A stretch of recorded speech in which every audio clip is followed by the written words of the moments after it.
What you're about to hear isn't the version that dominated the clips and the applause. This is about what stopped being said once the speeches ended, and what only becomes visible when you rebuild the story step by step. If you stay with it to the end, the Munich Security Conference stops looking like a debate about policy details and starts looking like a signal flare for the kind of world the West is trying to keep and the kind of world the rest is already building. The public summary is easy. The 60-second Munich Security Conference in mid-February 2026, held under the theme Under Destruction, gathered heads of state, generals, ministers, intelligence-linked security circles, and defense industry power brokers in a familiar annual ritual of speeches and closed-door calibration. In that setting, US Secretary of State Marco Rubio delivered the most anticipated address, and Europe responded with a standing ovation. If you only watch the surface, it feels like a reassurance moment. Washington is still here, the transatlantic bond still exists, and the West can still coordinate. But the undercovered angle is that the applause wasn't really for a plan, it was for a mood shift, from open confrontation to polite certainty, because Europe is now so anxious about US unpredictability that tone itself has become a strategic commodity. That's why it matters that this conference wasn't framed as renewal or reform, but as destruction, and not in a poetic sense. The report ecosystem around Munich explicitly describes a period of wrecking ball politics, where demolition replaces incremental adjustment, and where the old post-1945 assumptions no longer manage behavior. This is where the story stops being about Europe's defense budgets or Ukraine communiqués and becomes about something more fundamental: whether the West can psychologically accept a world in which it is no longer the default author of the rules. Rubio's speech, as summarized by multiple accounts, didn't simply argue for NATO readiness. It framed the relationship as civilizational, spoke of a new Western century, and described the United States as a child of Europe, wrapping strategy in identity language that is designed to travel well with domestic audiences in a polarized America. That matters because civilizational framing is not neutral. When foreign policy is narrated as a cultural inheritance, one civilization defending itself against decline, it stops being a negotiable set of interests and becomes a moral posture. And once something is moralized, it becomes harder to compromise, harder to share authority, and easier to justify pressure on allies who are told they must be strong, in the specific way Washington defines strength. This is why the what did not add up question isn't whether Rubio likes Europe. It's why the Trump administration's reassurance comes packaged with sovereignty talk, migration talk, and supply chain talk that effectively demands Europe reorder its internal politics and its economic dependencies as the price of belonging. Notice what that does. It quietly redefines alliance cohesion from a security arrangement into a civilizational conformity test. In that model, Europe's value is not only that it shares threats with Washington, but that it mirrors Washington's preferred cultural narrative. Because the alliance is being sold not as a pragmatic bargain, but as a shared peoplehood facing erosion. This also explains why last year's Munich shock still hangs over the room.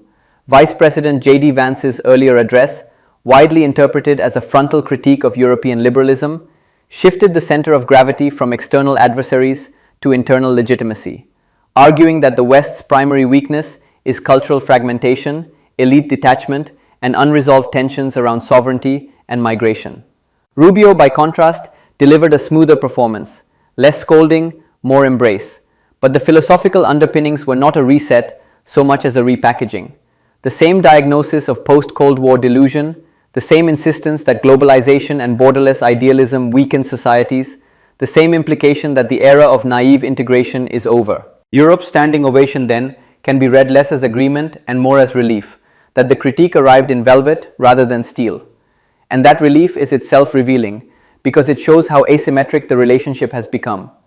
Europe is clapping, not because it has shaped the terms, but because it is grateful the terms were delivered without humiliation. Once you see that, the conference becomes a barometer in the way Munich has always been, less about declarations than about the tone of power and the psychology of dependence. Now widen the lens beyond the transatlantic theater. The most important unresolved question sitting beneath these speeches is the one many Western strategists still struggle to articulate without discomfort.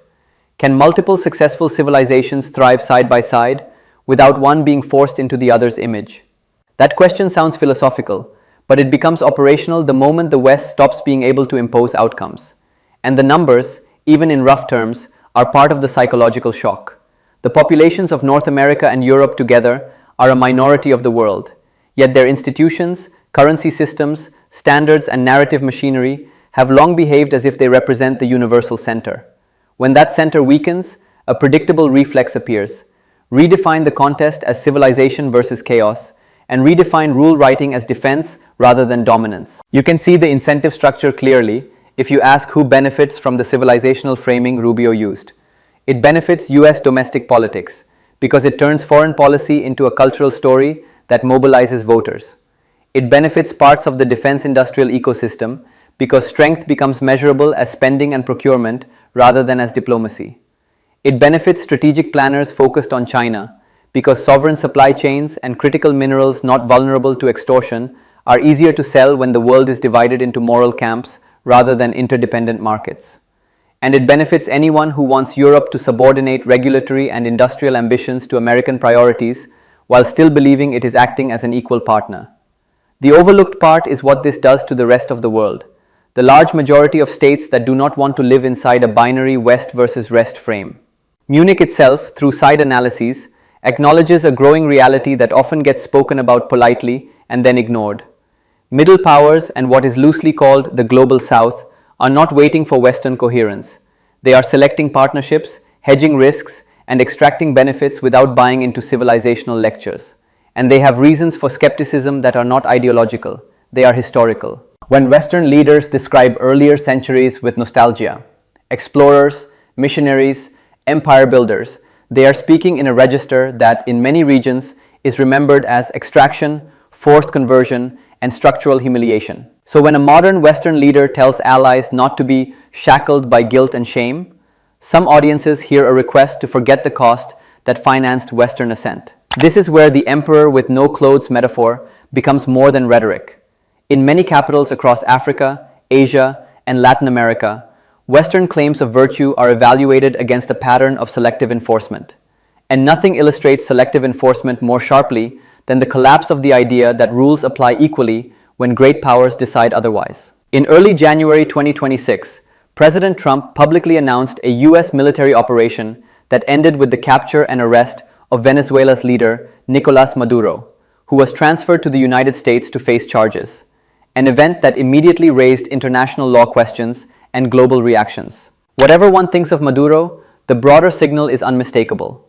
In moments of strategic will, legality becomes a language tool, not a constraint. That is exactly the environment macro observers like Ray Dalio describe when they say the current order is moving into a phase where there are no rules, might is right, and great powers clash over spheres and systems. Put those pieces together and you can see the deeper, slightly uncomfortable interpretation of Munich 2026. The West is not simply defending a rules-based order. It is adapting to the fear that it can no longer guarantee one on its own terms. That's why the language shifts from universal values to civilization, from global governance to sovereignty, from shared institutions to reciprocity, and from integration to secure supply chains. These are not just policy preferences. They are signals that the West is preparing for a world where persuasion is weaker, leverage is more contested, and competition is not only military but technological, financial, and narrative. And once you accept that, the standing ovation looks less like unity and more like a coping mechanism.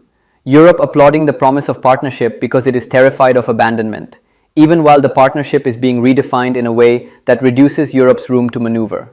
What remains unresolved is not whether NATO survives as a label, but whether Europe can build genuine strategic autonomy without triggering US retaliation or internal fragmentation. Whether Washington can accept peer civilizations without trying to manage them through institutions, sanctions, and tech choke points. And whether the emerging multipolar hedging behavior produces a stable new balance or a more frequent sequence of coercion crises in which rules are invoked only after outcomes are forced. The overlooked angle still matters because civilizational framing, once normalized, makes escalation easier. If the contest is about identity and destiny, then compromise starts to look like betrayal, and every technological edge becomes existential. Future consequences become plausible if this is ignored. More militarized supply chain diplomacy across critical minerals and AI infrastructure, more pressure on allies to align culturally as well as strategically, more rule-making by force when institutions don't deliver, and a faster drift toward a world where middle powers respond not by joining the West, but by building parallel networks and playing blocks against each other. The question to leave you with is restrained but decisive. If the next era is truly multipolar, will the West learn to compete without insisting on dominance? And will the rest of the world build a new order with real rules, or simply new managers of the old coercion?